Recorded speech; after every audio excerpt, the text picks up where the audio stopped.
This is me 5 years ago and this is me now. अब ये तुम्हारे सामने तो ये पूरा कंप्लीट प्रोडक्ट है, बट इस बॉडी को बनाने के लिए मुझे 5 फेजेस से गुजरना पड़ा। अब मैंने मिस्टेक्स तो बहुत किए, बट कुछ मैंने ऐसे मिस्टेक्स की जो मैं आज तक रिग्रेट करता हूँ। तो आज डिस्कस करेंगे 5 साल का experience in 5 minute. Let's go. अब भाई 2019 में मुझे एमएमए, कैलिस्थेनिक्स और बॉडी बिल्डिंग का शौक चढ़ा था। अब भाई एमएमए का जिम मेरे इधर मतलब मेरे से 3-4 किलोमीटर दूर था, बट वहाँ का फीस बहुत ज़्यादा था, मतलब 20-22 के वो 6 मंथ का लेते थे। एंड कैलिस्थेनिक्स मेरे यहाँ पे कहीं भी नहीं था, लाइक था मतलब 30-40 किलोमीटर दूर था, तो वो जाके मतलब नहीं है कुछ। अब मैंने घर पे जाके परमिशन ली कि भाई मेरे को जिम जाना है, ये सब ऐसा वैसा। तो घर वालों ने मना कर दिया कि भाई अभी नहीं, थोड़ा रुक जा, 6-8 महीना रुक जा, बाद में थोड़ा देख लेंगे। बट भाई मैं 1 महीना भी रुकने के लिए तैयार नहीं था। तो मैंने भाई अपने पैसों से 900-800 के वो पीवीसी डंबल्स आते हैं जो प्लास्टिक के बने होते हैं, वो मैंने मंगा लिया। और मुझे अभी भी याद है कि उसके साथ ग्लव्स फ्री आए थे, तो भाई मैं बहुत खुश हो गया था। उसके बाद मेरी होम वर्कआउट जर्नी स्टार्ट होती है। और फिर मैंने 2 महीने बाद एक पुल अप बार भी मंगाया, जो कुछ 500-400 रुपये की आती है, चेन वाली रहती है, वो ऐसा ऊपर लटकाने के लिए रहती है, वो डोर वाली नहीं, ठीक है। तो वो उससे मेरा काम चल गया था। और मैंने 8-9 महीना जम के वर्कआउट किया। जम के मतलब भाई मैं डेली बाइसेप मारता था। तब मुझे इतना कुछ पता नहीं था भाई, तब वीडियोस वगैरह भी मैं इतना देखता नहीं था, तो मुझे कुछ पता नहीं था क्या करना है। बट मुझे 2 ही एक्सरसाइज आती थी, एक बाइसेप हो गई और एक पुशअप आ गई, तो मैं पूरे दिन वही मारते रहता था। एंड वो दिन भाई मुझे अभी भी याद है, कोविड का टाइम था भाई, दिन में 2-2 बार वर्कआउट करता था, पबजी खेलता था, वर्कआउट करता था, बस भाई क्रेजी गेम। और फिर अच्छा खासा 8 महीने बाद वर्कआउट करने के बाद मैं कुछ ऐसा दिखने लगा, जो कि ठीक है, मतलब मिड है, मतलब इतना कुछ क्रेजी नहीं है। बट तब मेरा पहला टाइम था, वो वेन्स वगैरह तब अनलॉक हुई थी भाई, एकदम क्रेजी हो गया था मैं देख के शीशे में। इस फोटो में मसल बिल्कुल भी नहीं है, बट स्टिल मैंने बहुत ज़्यादा नॉलेज गेन की, पूरे दिन वीडियोस देखते रहता और बहुत ज़्यादा फॉर्म वगैरह पे मैंने बहुत ध्यान दिया। और भाई मैं सबको यही बोलूंगा कि no matter where you stand, भाई जस्ट स्टार्ट कर दो भाई, तुमको रिग्रेट नहीं रहेगा। रिग्रेट से बेकार कोई चीज़ नहीं है भाई, just start now and improvise later. I know भाई अभी भी बहुत सारे लोग हैं जिनके पास जिम की एक्सेस नहीं है, किसी को जॉब से टाइम नहीं मिलता है, तो किसी की डाइट मैनेज नहीं हो पाती। बट भाई सबको एक ही चीज़ बोलूंगा कि भाई स्टार्ट स्मॉल। जिम नहीं है तो घर पे वर्कआउट करो, डाइट नहीं है तो भाई मैनेज करो, थोड़ा अल्टरनेट, सबके अल्टरनेट मिल जाते हैं यार, वो करो। और अगर जॉब से टाइम नहीं मिल रहा है तो भाई मे बी 20-20-30 मिनट निकालो, हो जाएगा। अब घर पर इतना बोलने के बाद फाइनली घर वाले मान गए एंड भाई जिम के लिए यहाँ कर दिया उन्होंने। और मैं उसी दिन जाके अपने एरिया के सारे जिम देखा है भाई, 4 से 5 जिम थे, ज़्यादा तो थे नहीं। एंड मुझे एक जिम बहुत पसंद आ गया था, थोड़ा कॉस्टली था, मुझे पता था यार घर वाले नाटक करेंगे, तो इसलिए मैंने कुछ घर पे आके बोला नहीं। मैंने शांति से 2 महीना और होम वर्कआउट कंटिन्यू किया, फिर जाके मैंने वो अच्छे वाले जिम की बात की एंड भाई वो लगा लिया मैंने। अब तुम बोलोगे ऋतिक भाई तुमने तो बोला स्टार्ट स्मॉल करने के लिए, तो भाई तुम छोटा जिम क्यों नहीं गए? क्योंकि अगर मैं 2-3 हज़ार बचाने के चक्कर में छोटा जिम चले जाता तो भाई मैं कंटिन्यू नहीं कर पाता। एक तो पहले बिगनर्स को इतनी दिक्कत होती है यार, रोज का जिम जाना इतना हार्ड होता है, और उसमें भी भाई फिर मैं बेकार से जिम में जाके चीज़ें डिफिकल्ट नहीं कर सकता, भले ही थोड़ा पैसा ज़्यादा जाए। बट ऐसे जिम में जाओ जहाँ पे तुम्हें मजा है एंड जाने का मन करे भाई, जहाँ पे लोगों की बॉडी हो यार, जहाँ पे देख के तुम्हें लगे कि भाई यार मुझे भी बॉडी बनानी है इनकी तरह, वही तुम ग्रो कर पाओगे। वरना यार भाई तुम बेकार से जिम चले जाओगे, बेकार लोग मिलेंगे, बेकार जिम रहेगा। एक तो पहले तुम वल्नरेबल हो यार, वो टाइम तुम्हारा नया नया सब कुछ नया नया है, और फिर तुम भाई ऐसी जगह पे जा रहे हो जहाँ पे बिना कुछ मोटिवेशन नहीं है, कुछ नहीं है, तुम पागल हो जाओगे यार, तुम्हारा जाने का मन ही नहीं करेगा। तो भाई उस प्रोसेस को टफ और मत करो। एंड भाई फाइनली मैंने उस जिम में ठीक ठाक बॉडी बना ली भाई, और फिर यहाँ पे भाई मजा आने लग गया था। ये मेरी सितंबर 2022 की फोटो है, एब्स नहीं आए थे, बट हाँ अच्छे खासे, ठीक ठाक, अच्छे खासे नहीं बोलूँगा, ठीक ठाक मसल पुट ऑन हो गए थे। एंड भाई यहाँ पे मेरे शोल्डर देख के लोगों ने एक्विजिशन लगाना स्टार्ट कर दिए थे। और भाई मैंने इस फिजिक को बनाने के लिए कोई फटिग मैनेजमेंट, कोई साइंस बेस्ड लिफ्टिंग कुछ नहीं की थी भाई। 20-20 सेट मारता था मैं चेस्ट के, मतलब तो तुम समझ जाओ भाई। एंड भाई वो टाइम पे सब कुछ ग्रो हो रहा था, वो टाइम तो पीक था भाई, मतलब स्ट्रेंथ तो क्रेजी भाई, सब चीज़, बॉडी भी ठीक ठाक, मतलब क्रेजी, सब सही था। एज मैंने अभी बताया भाई, सब पीक पे था, स्ट्रेंथ तो भाई क्रेजी लेवल पे चली गई थी। तो भाई मैंने सोचा कि एक दिन क्यों ना 40 kg का डंबल प्रेस ट्राई करते हैं। तो भाई मैंने ट्रेनर को बुलाया, स्पॉट वगैरह लेके, कैसे तो 4 से 5 रैप मारा मैंने, तब कुछ नहीं लगा। बट फिर घर जाके मुझे रिस्ट में थोड़ा अनकंफर्टेबल लगने लगा, और फिर 2-3 दिन बाद थोड़ा स्लाइड पेन चालू हो गया। बट भाई वो टाइम पे नो पेन नो गेन वाली मेंटालिटी थी, तो भाई मैं कहाँ रुकने वाला था।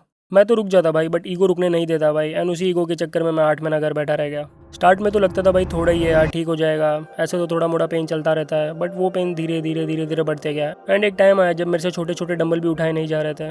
बस फिर शांति से डॉक्टर के पास गया, एमआरआई करवाया, रेस्ट लिया 2-3 महीना, स्टिल वो रिहैब वगैरह कराया, सब कुछ करा लिया भाई, स्टिल इतनी जल्दी रिकवर नहीं हुआ। मेंटली मेरे लिए बहुत चैलेंजिंग हो गया था, क्योंकि भाई बिना वर्कआउट अपने आप को मिरर में देखना, धीरे धीरे मोटा हो रहा था और भाई ख़राब होते जा रहा था। मेंटली वो फेज मेरे लिए बहुत चैलेंजिंग हो गया था। तुम वीडियो देख के सोचोगे भाई क्या ही हो गया यार, इंजरी तो थी, थोड़ा सा चिल कर। बट नहीं यार, हर एथलीट मेरे से रिलेट कर पाएगा, इंजरी फेज से बेकार कोई फेज ही नहीं है भाई, मतलब भगवान सब कुछ देते भाई, बट इंजरी मत दो।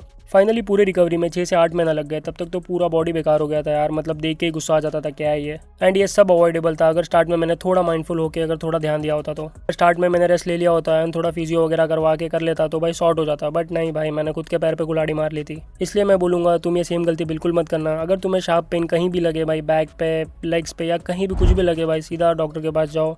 अगर डॉक्टर के पास नहीं जाना तो 1-2 दिन पहले रेस्ट लेके देख लो भाई, अगर वो फिर भी हो रहा है तो भाई डॉक्टर को दिखाओ, कैसे भी जाके उस चीज़ को समझो भाई क्या हुआ है, कैसे हुआ है और आगे कैसे तुम उसको अवॉइड कर सकते हो। क्योंकि अगर तुम स्टार्ट में एक्शन ले लोगे तो भाई वो 1 महीने में शॉर्ट हो जाएगा, वरना मेरी तरह तुम भी भाई 8-10 महीना घर बैठ जाओगे, जो चीज़ मैं अभी तक रिग्रेट करता हूँ। अब ऑलमोस्ट रिकवरी के बाद भाई कमबैक का टाइम आ गया था मेरा। अब भाई मैंने सेम गलती नहीं की, पहला 2 महीना मैंने बहुत स्लो लिया, आराम से अपनी धीरे धीरे लिफ्ट सुधारी, धीरे धीरे स्ट्रेंथ बढ़ाई, और मुझे दिख रहा था कि थोड़ा थोड़ा बॉडी में चेंजेस आ रहा है, क्योंकि मसल रीगेन बहुत जल्दी होता है यार। एंड फिर मैंने डिसाइड किया कि भाई अब मैं बल्क करूंगा, एंड यहाँ से मेरा स्टार्ट होता है बल्क पीरियड। अब ये जो टाइम था ये गोल्डन पीरियड था भाई। तुम देखते हो भाई मसल वापस आ रहे हैं, देख रहे हो भाई कट हो रही है बॉडी, क्रेजी वापस सब वापस बन रहा है भाई, क्रेजी मजा आ जाता था। एंड फिर मैंने डिसाइड किया कि मुझे बल्क करना है, और क्रेजी वाला बल्क करना है, लाइक मतलब अच्छा खासा जाना है, ठीक है। एंड भाई आई वेंट टू 82 kg, मतलब समझ रहे हो तुम क्या ही दिखता था यार। अब तक का मेरा सबसे हाईएस्ट बॉडी वेट है वो, मतलब भाई नए नए कपड़े लेने पड़ गए थे क्योंकि पुराने आ नहीं रहे थे। बट भाई बहुत मजा आ रहा था यार। I used to eat 6 meals a day, 3800 calorie के आसपास खाता था भाई। स्ट्रेंथ पूरा पीक पे था भाई, 200 kg के स्क्वाट्स, मैक्स डेडलिफ्ट 200 kg भाई, क्रेजी चीज थी यार। मतलब मेरा खाना देख के घर वाले परेशान हो गए थे भाई। अब भाई एट लास्ट अब मुझे लगा कि मैं और कपड़े नहीं खरीद सकता, तो भाई मैंने बल्क को खत्म किया वहाँ पे, एंड मैंने कट स्टार्ट किया, जो मुझे अभी भी लगता है कि थोड़ा स्लो जाना चाहिए था, क्योंकि मुझे लगता है कि फैट थोड़ा ज्यादा गेन हो गया था। एंड भाई अगर तुम अपने बल्क पे हो तो भाई फैट गेन अवॉइड करो, अननेसेसरी फैट गेन मत करो, जो तुमको इवेंचुअली आगे जाके कट करना ही पड़ेगा, तो भाई गेन ही क्यों करना।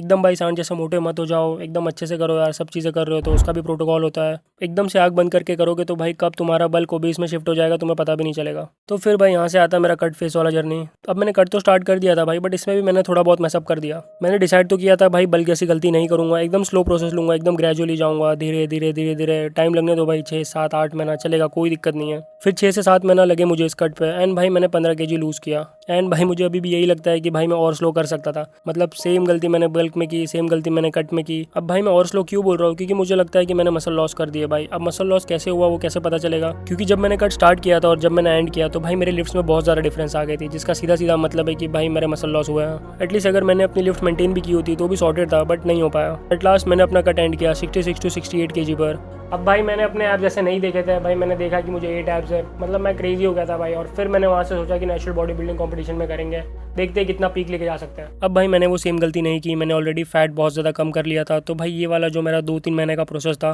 नेशनल बॉडी बिल्डिंग के पहले वाला, इसको मैंने बहुत स्लो कर दिया। यहाँ पे आई लॉस्ट अराउंड 5 kg के आसपास। एंड भाई यहाँ पे फिजिक देख के मज़ा आ गया था, क्योंकि ये मेरा पीक था भाई, मतलब इससे ज़्यादा लीन में कभी नहीं हुआ, मतलब कभी भी नहीं। एंड इसी फिजिक ने मुझे गोल्ड दिलवाया नेशनल बॉडी बिल्डिंग शो पे। एंड फिर सबसे बड़ी मिस्टेक जो 90% बंदे करते हैं अपने हर कट के बाद, मतलब वो बॉडी बिल्डिंग एथलीट ले लो या आप जितने बंदे ले लो, सब कट के बाद एक ही मिस्टेक करते हैं, वो है भूखे सांड बन जाना। अब भाई इतना बड़ा ड्यूरेशन है, उसमें हम लोग ने अपनी बॉडी को बहुत ज़्यादा रिस्ट्रिक्ट किया होता है कि भाई ये नहीं खाना है, वो नहीं खाना है, कैलोरी पूरी कट है, स्टार्वेशन होता है, मतलब बहुत सारी चीज़ें यार। और तुम फिर अचानक से कैलोरी अप कर देते हो, एंड फिर जैसे तुम थोड़ी कैलोरी अप करते हो तो भाई वहाँ से रुकना इम्पॉसिबल है, वहाँ से तुम फिर भाई खाते ही जाओगे। और सबसे बड़ी बात, जो तुम खा रहे हो वो सीधा फैट में कन्वर्ट होगा, क्योंकि भाई बॉडी को आदत नहीं है इतने कम फैट में रहने की, तो फिर जब भी तुम थोड़ा कैलोरी बढ़ाओगे तो वो फैट में सीधा कन्वर्ट हो जाएगा। इसलिए तुमने और भी बॉडी बिल्डर्स का देखा होगा कि उनका जैसे ही शो खत्म होता है वो फटाक से एकदम मतलब भाई कम से कम 10-15 किलो तक गेन कर लेता है। इसका सोल्यूशन बहुत सिंपल है कि भाई रिवर्स डाइट करो, स्लोली कैलोरीज इंक्रीज करो, एंड थोड़ा टाइम दो बॉडी को अडेप्ट होने के लिए। हमेशा अपना गोल 1-2 महीने आगे का रखो। जैसे तुमने अपनी बॉडी मेंटेन कर ली, मेंटेनेंस कैलोरी के ऊपर चले गए, फिर तुम थोड़ा बहुत खा सकते हो यार, उतना तो चलता है फिर। बट स्टिल तुम एकदम सांड नहीं बन सकते, तुम्हें कंट्रोल रखना ही पड़ेगा। एंड यही फेज से लोग रिकवर नहीं हो पाते, कुछ को तो भाई ईटिंग डिसऑर्डर लग जाता है कि भाई मतलब इतना तुमने बॉडी को तड़पाया था, वहाँ से रिकवरी बहुत मुश्किल हो जाती है। इसलिए अपनी जर्नी में इसका तुम बहुत ध्यान रखना। अभी तो फिलहाल I am training for my Hyrox, जो अभी 1.5 महीने में है। एंड लास्ट टाइम मैंने जब हायरॉक्स खेला था तो भाई चीज़ें बहुत गड़बड़ हो गई थी, मुझे इंजरी हो गई थी और बहुत सारी चीज़ें हो गई थी भाई, जो मुझे ये बार रिपीट नहीं करनी है इस बार। अभी I am running 30-35 kilometre a week. Strength training भी मैं इतना कुछ कर नहीं रहा हूँ, मतलब 3 दिन मेरा एम रहता है, बट 3 दिन नहीं हो पाता है क्योंकि रनिंग बहुत ज़्यादा है। तो फिर मैं 2 दिन फुल बॉडी करके, या फिर अगर 3 दिन हो गया तो फिर अपर या फिर लोअर ऐसा कर देता हूँ। एंड अगर भाई तुम्हें भी हाइब्रिड एथलीट बनना है, तुम्हें पता नहीं कि क्या प्लान फॉलो करना है, क्या करना है, कैसे करना है, तो भाई वीडियो के नीचे कमेंट कर दो, मैं नेक्स्ट वीडियो हाइब्रिड एथलीट पे ला दूंगा।